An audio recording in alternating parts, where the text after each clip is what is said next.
మరి అన్ని పేర్లు కూడా ఇక్కడ లేవు, కానీ ఉన్న పేర్లు చదువుతున్నాను. దేవసరారి ఫ్యామిలీ, దీర్ఘ సామల family, Chennai Babu family, Vijay Kumar family, Mary family, Rajeshwara family, Kishore family, Purushottam family, Solomon family, David family, Robert family, John Abraham family, Aruna Kumar family, Chandrarao family, Babu family, Ravikanth family, Ram family, Rajesh family, Suresh Chakravarthy family, Rani వారి family, Sasi family, Shanti family, Stella village family, Pavan Babu family, వేలాంటి మరి ఈ యొక్క కుటుంబాలు మరియు ఇంకా ఎవరెవరైతే ఆర్థికంగా సహాయం చేస్తున్నారో ఈనాటి నమ్మకం ప్రార్థనలకు వారందరి కుటుంబాలతో ప్రత్యేకంగా వివేక విధిలో మీ అందరి నిమిత్తమై యొక్క వివేక ప్రకటిస్తున్నాం.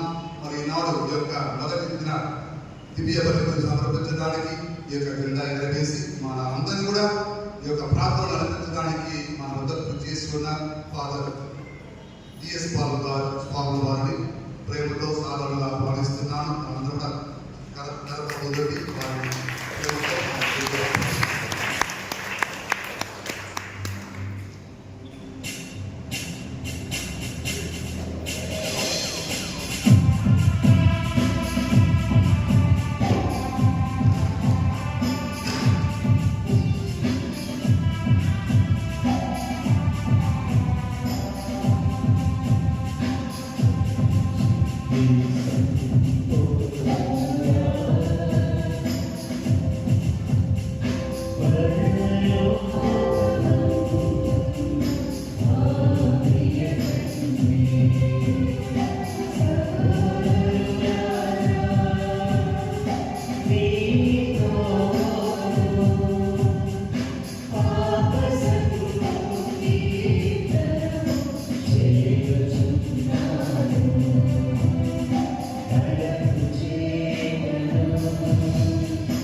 सर्वशक्तिगल ओ सर्वेश्वरा మీ ప్రియతమ కుమారుని పరమ పవిత్ర హృదయమునందు మేము ఆనందించుచున్నాము. వారు తన అపారమైన ప్రేమ వలన మాకు అనుగ్రహించు మితములేని కృపావరమును స్మరించుకొనుచున్నాము. నిజమైన ప్రేమకు కేంద్రమైన ఆ దివ్య హృదయము నుండి పొంగి పొరడి ప్రవహించుడు అనుగ్రహములకు మేము పాత్రమగునట్లు కరుణింపము. మీతో పవిత్రాత్మతో కలిసి యుగ యుగములు జీవించుచు పాలించు మా ప్రభువు మీ కుమారుని క్రీస్తు ద్వారా ఈ మనవి చేయుచున్నాము.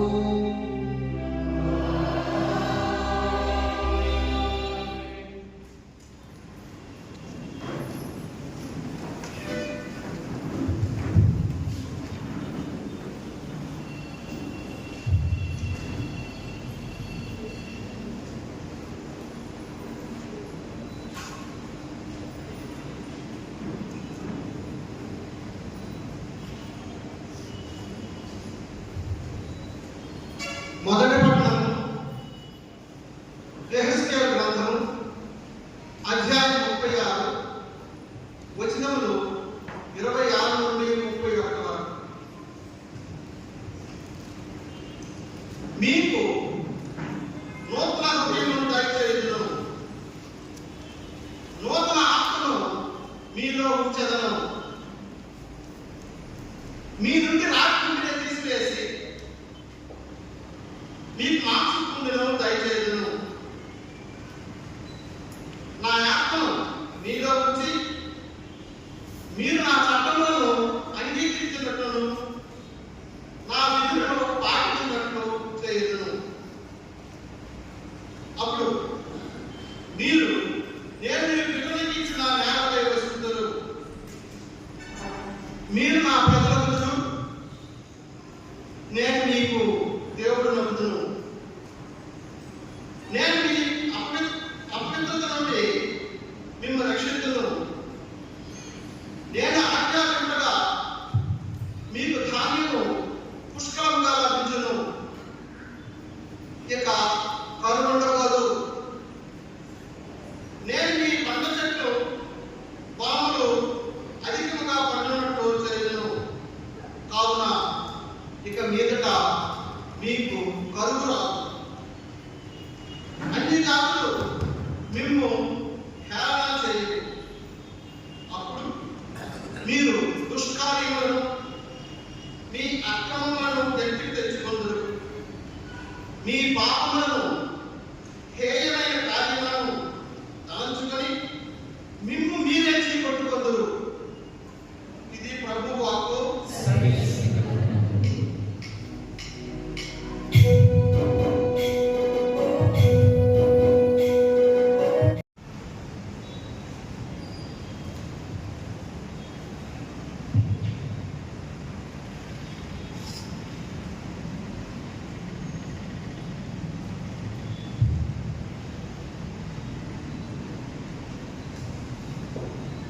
రెండవ పట్టణము పునీత పౌలు రోమీయులకు రాసిన లేఖ 5వ అధ్యాయము 5వ వచనం నుండి 10వ వచనం వరకు. ఈ నిరీక్షణ మనకు నిరాశను కలిగింపదు. ఏలయన దేవుడు దానముగా మనకు ఉంచిన పవిత్రాత్మ ద్వారా తన ప్రేమతో మన హృదయములను నింపెను. మనము బలహీనముగా ఉన్నప్పుడే నిర్ణీత కాలమున భక్తి ఎందువలన నీతిమంతుని కొరకు కూడా ప్రాణములను ఇచ్చుట అంత సులభము కాదు. బహుశా సత్పురుషుని కొరకై ఒకడు తన ప్రాణములను ఇచ్చుటకై సిద్ధపడునేమో. కానీ మనము పాపాత్ములమై ఉన్నప్పుడే క్రీస్తు మన కొరకై మరణించుటను బట్టి దేవుడు మనపై తనకు ఉన్న ప్రేమను చూపుచున్నాడు. ఆయన రక్తం వలన మనము ఇప్పుడు దేవుని ఎదుట నీతిమంతులమైతిమి. అయినచో దేవుని అనుగ్రహం నుండి ఆయన మనలను ఇంకను ఎంతగా రక్షించును కదా. మనము శత్రువులుగా ఉన్నప్పుడే దేవుడు తన కుమారుని మరణము ద్వారా తనతో సమాధానం పరచుకోవాలనొచ్చు. మరి ఇప్పుడు దేవునితో సమాధానం పరచబడిన వారమై ఆయన జీవించుటను బట్టి ఎంతగానో రక్షింపబడుదుము. ఇది ప్రభువు వాక్కు.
ప్రభు మీతో ఉండుగాక. పునీత మత్తయి గారు రాసిన సువార్తలోని భాగము.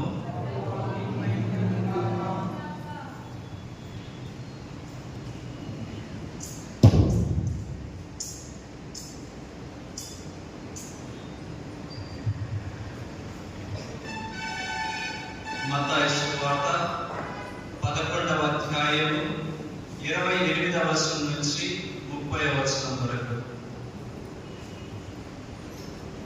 భారముచే అలసి సొలసి ఉన్న సమస్త చెల్లులారా, నా యొద్దకు రండు, మీకు విశ్రాంతి నొసగెదను. నా కాడిని మీరెత్తుకొనడు. సాధుశీలుడననియు వినమ్ర హృదయుడనియు మీరు నా నుండి నేర్చుకొనడు. అప్పుడు మీరు మీ ఆత్మలందు విశ్రాంతి పొందుదురు. ఏలైనా నా కాడి సులువైనది, నా బరువు తేలికైనది. క్రీస్తు సువిశేషము.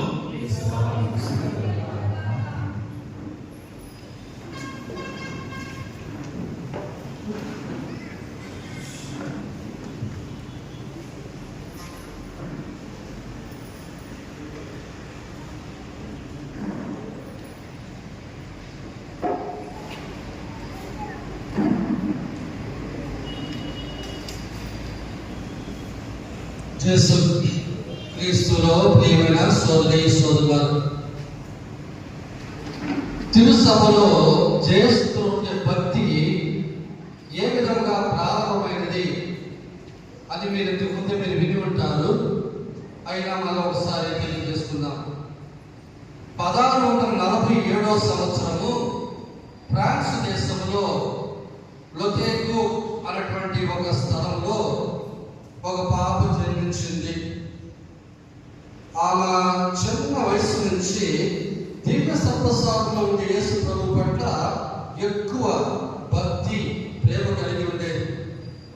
ఆమెకు 5 వయసు ఉండేటప్పుడు తనంతట తాను ప్రభు ముందు నేను నా జీవితం అంతా మీకు సమర్పించుకొని ఒక కన్యకగా ఉంటాను అని వాగ్దానం చేసింది. 5 వయసులోనే. 9 వయసు ఉండేటప్పుడు మొట్టమొదటిగా దివ్య సర్పసాదంలో కూడింది. దివ్య సర్పసాదం ప్రభు పట్ల అప్పటికే ఆమెకు భక్తి ఎక్కువ కాబట్టి ఆమె ఎక్కువ శాతం ఎవరికి తెలియకుండా తన శరీరాన్ని తను శిక్షించుకొని చిన్న చిన్న త్యాగ క్రియలు చేసేది. అటు తర్వాత యేసు స్లీవలో ప్రాణముతో ఉన్నట్టుగా దర్శనం చూసింది. అది చూసిన తర్వాత ఒక కత్తితో తన హృదయం మీద జీసస్ అని రాసుకుంది. కత్తితో రాస్తే ఏమవుతుంది? మెట్లు వస్తుందా? అయినా కూడా అలాగా ప్రభు పట్ల తన భక్తిని ఆ చిన్న వయసులో ఆమె వెల్లడి చేసింది. కొద్ది కాలం తర్వాత అనారోగ్యమై పక్షవాతంతో ఆమె మంచం పట్టి 4 సంవత్సరాలు మంచం మీద పడింది. అప్పుడు ఆమె మరి మాతతో ఒక మొక్కుబడి చేసుకునింది. నాకు స్వస్థత లభించినట్లయితే నేను నా జీవితాన్ని ఒక కన్యాస్త్రిగా నేను ప్రభువుకు సమర్పించుకుంటాను అని చెప్పింది. మరి తల్లి వెంటనే ఆమె ప్రార్థన ఆలకించారు. ఆమె పరిపూర్ణ స్వస్థత పొందింది. ఇలా స్వస్థత పొందిన తర్వాత అప్పటికే యవ్వన వయసు ప్రారంభమైనది. కొద్ది కొద్దిగా లోక జీవితానికి అలవాటు పడి తాను చేసిన వాగ్దానాన్ని మర్చిపోయింది. అలా ఉండగా ఒకరోజు మళ్ళా ప్రభు ఆమెకి దర్శనమిచ్చారు. ఆ దర్శనంలో యేసు ప్రభు స్లీవలో ప్రాణముతో వేలాడినట్టు ఎటువంటి బాధలు తాను పొందుతున్నాడో చూపించి నన్ను నువ్వు మర్చిపోయావా అని ఆమెను అడిగాడు. మళ్ళా ఆ హృదయంలో ప్రభు పట్ల ప్రేమ నిండిపోయింది. 1671 సంవత్సరము 24 వయసు ఉండేటప్పుడు ఆమె విజిటేషన్ కాన్వెంట్ అనేటువంటి కాన్వెంట్లో చేరి మార్గరెట్ మేరీ అన్న పేరు పెట్టుకొని ఒక సిస్టర్గా తన జీవితాన్ని ప్రారంభించింది. ప్రభు పట్ల ఆమెకున్నటువంటి ప్రేమను గుర్తించిన ప్రభు ఒకరోజు ఆమెకు దర్శనమిచ్చారు. ఆ దర్శనంలో ఆమె చూసింది ఏంటంటే ప్రభు యొక్క హృదయం నుండి మనం చూస్తున్నటువంటి ఆ స్వరూపంలో ఎలా ఉందో పటంలో ఉందో ప్రభు యొక్క హృదయము ఆయన హృదయం బయటకు వచ్చినట్టు ఈ బయటకు వచ్చినటువంటి హృదయం మధ్యలో నుంచి అగ్ని జ్వాల మండేటట్టు చూసింది. ప్రభువా దీని అర్థం ఏమిటి అని అడిగినప్పుడు మానవాడి పట్ల నాకున్న ప్రేమ ఇలా అగ్ని జ్వాలగా మండుతుంది అని తెలియజేశారు. 1673 సంవత్సరము డిసెంబర్ 27వ తారీఖు. మామూలుగా డిసెంబర్ 27 ఏ పండుగ తెలుసా? అపోస్తలుడైనటువంటి యోహాను గారి పండుగ. ఈ యోహాను గారు కడగా భోజనంలో యేసు ప్రభు యొక్క వక్షస్థలమున ఆనుకొని ఉన్నటువంటి వ్యక్తి. ఆ పండుగ రోజు ప్రభు దర్శనమిచ్చి ఈ మార్గరెట్ మేరీ అనేటువంటి ఆ కన్యాస్త్రీ ప్రభు యొక్క హృదయం మీద వాలేదానికి ఒక అవకాశం ఇచ్చారు. ఆ విధంగా ఇచ్చి లోకంలో చేస్తున్న భక్తిని నువ్వు ప్రారంభించాలి అని తెలియజేశారు. ఈ భక్తికి ఏం చేయాలి అంటే ప్రతి నెల మొదటి బేస్తవారం గురువారం 1 గంట సేపు వాళ్ళు ఆరాధనలో గడపాలి. రెండోది నెల మొదటి శుక్రవారం రోజు పాప సంగ్రహం చేసుకొని దీపబలి పూజలో పాల్పంచుకొని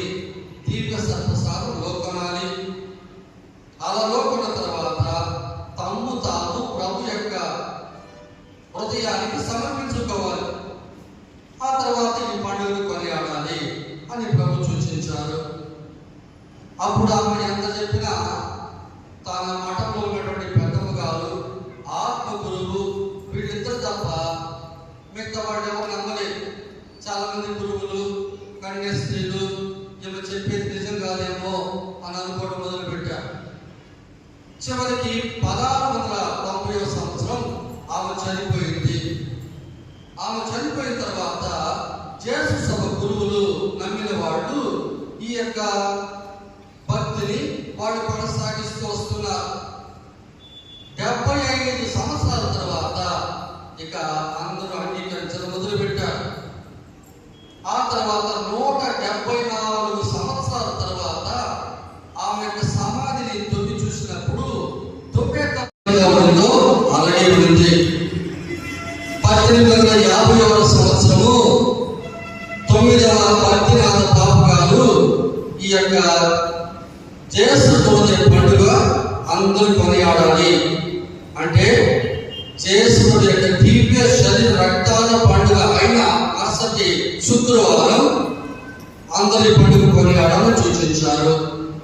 ఆ తర్వాత 1920వ సంవత్సరము 15వ బెనడిక్ట్ బాబు గారు ఈ కన్యాస్త్రిని పునీతురాలుగా ప్రకటించారు. ఆ తర్వాత 1928వ సంవత్సరము 11వ పద్మనాథ బాబు గారు ఈ భక్తి నిజమైనది, ఇది అందరూ కూడా మీరు పెంపొందించుకోవాలి, మీ విచారణలు పాటించండి అని చెప్పి విశ్వలేఖ రాశారు. మిసరేటిమోస్ వేదంతో అన్న పేరుతో ఈ విశ్వలేఖ రాయబడి అప్పటి నుంచి లోకమంతా కూడా ఈ పండుగను కొనియాడుతున్నారు.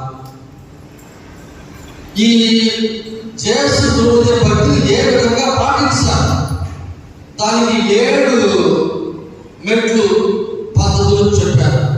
మొట్టమొదటిది, ఎవరైతే ఈ భక్తిని పాటించాలనుకుంటారో వాళ్ళు సత్వసారం తీసుకున్న తర్వాత తమ ఆత్మ శరీరాన్ని దేవునికి పూర్తిగా సమర్పించుకోవాలి. రెండవది, వాళ్ళలో జేసు పటాన్ని స్థాపించుకోవాలి. మామూలుగా కథోలిక క్రైస్తవ కుటుంబాలన్నిటిలో కూడా వాటిల్లో కాలు పెట్టగానే ముందు కనిపించేది ఆ పటమే. అంటే వాళ్ళు చేస్తున్న హృదయానికి తమ కుటుంబాన్ని సమర్పించుకొని ఉన్నారని అర్థం. పారంపర్యంగా అందరూ అలా చేస్తారు, తెలియకపోతే మనం కూడా తెలుసుకొని చేసుకోవచ్చు. మూడవది, తమ పాపాల కొరకు వాళ్ళు ప్రాయశ్చిత్తం చేయాలి. ప్రార్థనలు, ఆరాధనలు మరియు వ్యక్తిగత పశ్చాత్తాప క్రియలు చేయాలి. నాలుగవది, నెల మొదటి శుక్రవారం పాపసంగం చేసుకొని దివ్య బలి పూజలో పాల్గొంచుకొని దివ్య సత్ప్రసాదం పొందాలి.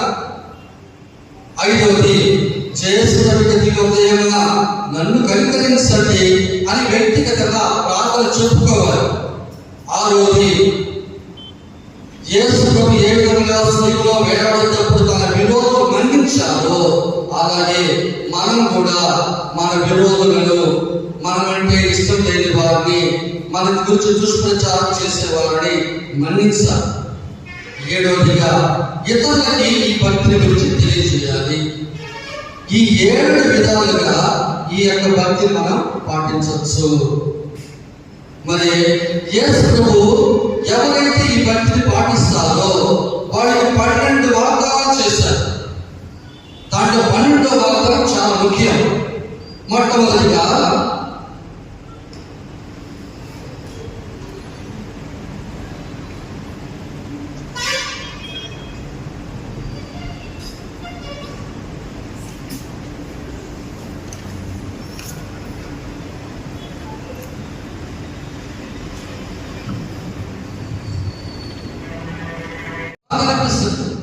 అదే కదా గడపారగా చంద్రంగా కలిగితే బాగుంటుందా?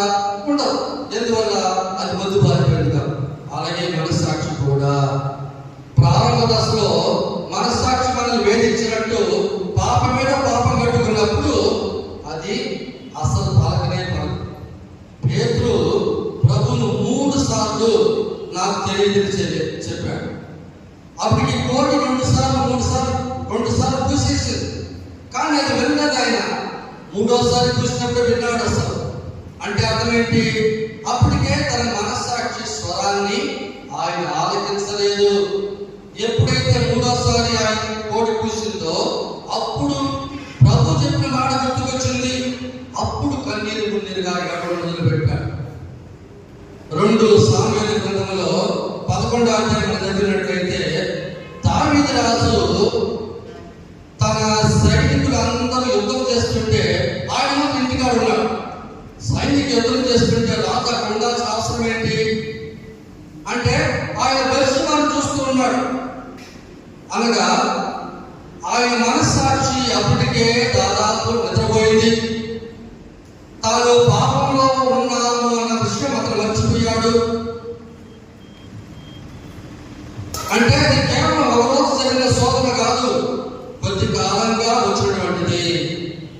శోధన అనేది చూపుతో ప్రారంభమై భూగలతో తలంపులతో ముదిరి అది ప్రణాళికలతో క్రియలతో మారి పాపముగా పండి నేలరాలిపోతుంది.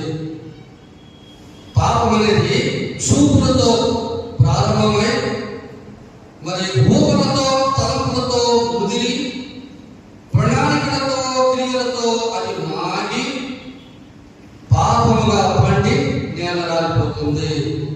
అందుకే మనం ప్రార్థన చేసేటప్పుడు కళ్ళు మూసుకొని ప్రార్థన చేయాలి. కళ్ళు తెరుచుకోని ప్రార్థన చేస్తే ఈ కళ్ళు మన మనసుకు కిటికీలాగా చూసే ప్రతి ఒక్కరు కూడా వెళ్తుంది లోపలికి. అప్పుడు మనసు కేంద్రీకరించి ప్రార్థన చేయలేరు. కళ్ళతో కట్టుకున్న పాపాలే ఎక్కువ.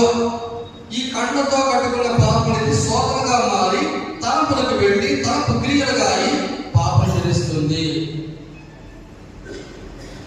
దావీదు రాజు తన చూపులతో ప్రారంభమైనటువంటి పాపం ద్వారా బెత్షెబాతో పాపం కట్టుకున్నాడు. పాపం కట్టుకున్న తర్వాత ఆయన ఆ పాపాన్ని కప్పివేయడం ప్రయత్నం చేశాడు. అది కుదురుకున్నప్పుడు ఉరియాను చంపడానికి ఆయన ద్వారానే లేఖను పంపించాడు. ఆయన మనస్సాక్షి అతను వేధించలేదు. ఎందుకంటే అప్పుడే అది మొద్దు బారిపోయింది, అప్పుడే అది నిద్రపోయింది. ఇక తన యొక్క స్వరము దావీదు వినలేకపోయాడు. ఇల్లంతా కూర్చి సాప కింద పెట్టేసి పైన పడుకుంటే కప్పిపోతుందా? ఇల్లంతా కూర్చి సాప కింద పెట్టేసి పైన పడుకుంటే లోపల కప్పిపోతుందా? అలాగే దావీదు రాజు నిశ్చింతగా ఉన్నాడు. 3 పెద్ద పాపాలు కట్టుకున్నా బయటికి మామూలుగా ఉన్నాడు. అతని మనస్సాక్షిని పురిగొల్పడానికి దేవుడు నాతాను ప్రవక్తను పంపించాడు. నాతాను అతనికి ఒక కథ చెప్పాడు. ఆ కథలో ఆయన విన్నటువంటి వ్యక్తి అతను ఎవడు, అతను మరణించాల్సిందే అని దావీదు చెప్పినప్పుడు ఆ మనుషుడు ఎవరో కాదు, నువ్వే. అప్పుడు దావీదుకు కనువిప్పు కలిగింది. నాతాను అతని మనస్సాక్షిగా పనిచేశాడు. ఆ విధంగా దావీదు తన పాపాన్ని ఒప్పుకున్నాడు దేవుడి వద్ద. రెండోది లోతు అబ్రహాము సహోదరి కుమారుడు. అబ్రహాము కొండ ప్రదేశంలో జీవిస్తుంటే లోతు సొదొమలో జీవిస్తున్నాడు. సొదొమ అనేది పాపాత్మను జీవించిన నగరం. సొదొమ గొమొర 2 పాపంతో పుచ్చిపోయి ఉన్నాయి. ఆ నగరాల మధ్య జీవిస్తున్నాడు లోతు. అంటే పాపాత్మలతో పొత్తు పెట్టుకొని ఉన్నాడు. దాని అర్థం ఏంటి? పందుల గుంపులతో ఆవు కూడా ఉండడం ఏంటి? పందులు మేసే కంపు స్థలంలో ఆవు కూడా ఎందుకు వెళ్ళాలి అంటే పందులతో ఆవు కూడా స్నేహం అన్నట్టు. సొదొమ గొమొర ప్రజలతో లోతుకి స్నేహము. ఆ ఊరిలో ఒక పెద్ద మనిషిగా ఉన్నాడు ఆయన. అయినా తన పాపం చేయలేదు, కానీ పాపాత్మలతో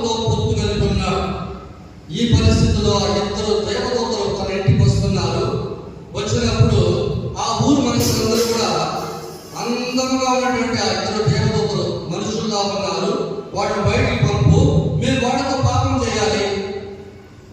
అది కుదరదునైనా కావాలంటే నా ఇద్దరు కుమార్తెలు పంపుతారు.